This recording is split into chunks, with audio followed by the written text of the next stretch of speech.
Getting at least a ballpark idea of how much compost you need helps with planning and completing garden projects such as building new raised beds, filling containers, or boosting existing soil. We'll go through an easy method to calculate how much compost you want, whether you're making your own, buying it, or getting it from your neighbor. Even better, you can apply this formula to any bulk material you want to spread in your yard, your garden, or your farm. Now, compost has a bit of an old-fashioned charm, don't you think? I mean, for me, it brings to mind victory gardens, those homegrown vegetable gardens that were planted during the 1940s to boost food supplies and support self-sufficiency. So it's easy to get the impression that compost is mainly for vegetable plots. Now, it's true that vegetable gardens benefit a lot from compost. After all, it's where we're constantly taking out material, so putting something back makes sense. In the veggie garden, compost really shines. Adding a 2 to 4 inch layer that's 5 to 10 centimeters can double your yields of crops like cabbages, leeks, or potatoes. To put it another way, compost is the perfect balanced diet for your plants. But here's the best part. Compost isn't limited to just growing vegetables. It works wonders everywhere in your garden. Trees, shrubs, flowering plants, fruit trees, and berries will grow bigger, bloom more, and produce more fruit. Plus, your plants will be healthier and better able to handle stress like drought, pests, or other challenges. So in short, compost is the all-purpose answer to everything. And if you have enough of it, you won't need much of anything else. Sounds great, but how much compost do we need? We'll go through this quick and easy way to calculate how much cubic yards of compost you'll need. But before we do, take a look at this graph. It gives you a basic idea of how much compost to apply for different situations. Now, in general, gardens benefit from a 1 to 3 inch layer of compost. For vegetable gardens, you might go up to, say, 4 inches.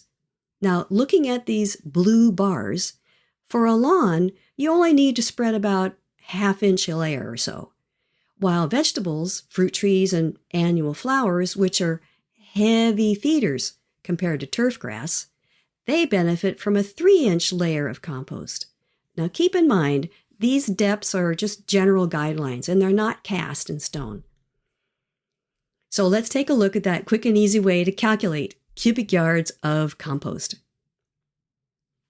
Now, in our example, we're going to use a raised bed of 5 feet by 10 feet. Then we'll want to calculate the area to cover, right? So we're going to multiply the width and the length. So 5 times 10 feet is 50 square feet. And then how much compost do you want to put on this raised bed? We're going to choose 2 inches. Now we'll use this formula to calculate cubic yards. Cubic yards equals the square feet times the depth in inches divided by 324. So in our case, we have 50 times 2 divided by 324 equals about 1/3 of a cubic yard. So what does a cubic yard of compost look like, let alone 1/3 of a cubic yard? A cubic yard of compost measures 3 by 3 by 3 feet. This is the ideal size of a bin for making a batch of compost.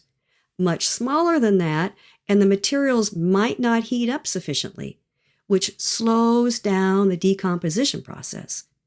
And here's an important point to keep in mind. When your compost is finished and ready to use, the contents will have reduced by 1/3 to 1/2 of its original size. This is one of the indicators that your compost is done. Plus, it helps when planning not only how much compost you need to make, but how much material you need to collect. Now, if you want to buy compost and you figured out that you need 1/3 of a cubic yard, here's the formula to figure that out.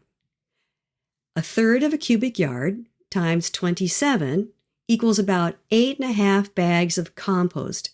These are bags that are 1 cubic foot per bag. So now you have your shopping list. Now this formula is versatile and can be applied to any bulk material that you want to spread in your yard, your garden, or your farm. For example, a material might be mulch or topsoil. How about gravel for paths, driveways, or perhaps you have a drainage project you need to work on? And then there's sand for improving soil drainage, for landscaping, or maybe setting up a play area for your kids in your yard or garden. And another kind of material that's similar to compost would be manure for adding to your soil or your compost mix. Calculating how much compost you need is really simpler than it seems. And now you have the formula. Whether you're preparing a small garden bed or a larger plot, knowing at least a ballpark amount helps you save time, money, and effort while setting up the perfect smorgasbord of nutrients for your plants. Happy gardening!